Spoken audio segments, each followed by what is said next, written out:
আজ যেন আমার কপালটা খুলে গেছে। দেখো রান্নাঘরে কে রান্না করছে, আমাদের অ্যাটিটিউড মহারাজা।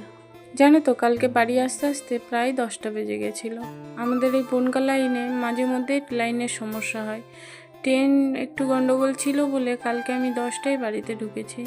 আস করতে যাই হোক 11:30 11:45 বেজে গেছিলো, কিন্তু শোয়ার সাথে সাথে তো ঘুম আসে না। এবার যদিও বা আসে, দুজনে গল্প করতে করতে রাত 2টো 2:30 বেজে গেছিলো। খুব একটা ঘুম হয়নি। সকালবেলা আমি বললাম যে আজকে বৃহস্পতিবার, তুমি একটু রান্নাটা বসিয়ে দাও।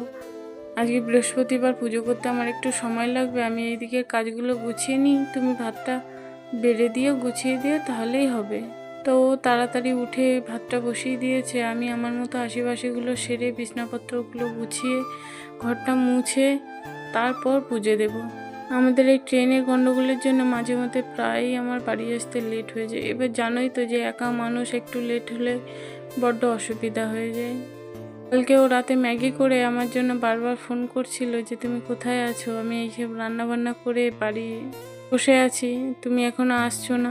আমি কালকে একটু ঝগড়া হয়েছিল বলে আমি তো ইয়ার্কি মেরে বললাম যে আমি বাপের বাড়ি যাচ্ছি, আমি আর তোমার সাথে থাকবোই না। বারবার ফোন করছে আর বলছে যে তুমি বাড়ি চলে এসো। এসে দেখি ভাত, ডাল, ডিম ভাজা আর ম্যাগি করে রেখেছিল। রাত 10টার সময় তো আর ম্যাগি খাওয়া সম্ভব না, ভাত খেয়ে শুয়ে পড়েছিলাম। সকালবেলাও ম্যাগিটা গরম করে দিয়েছে, এখন খাচ্ছি। আজকের ভিডিওটা এই পর্যন্ত। তোমরা ভালো থেকো, সুস্থ থেকো, টাটা।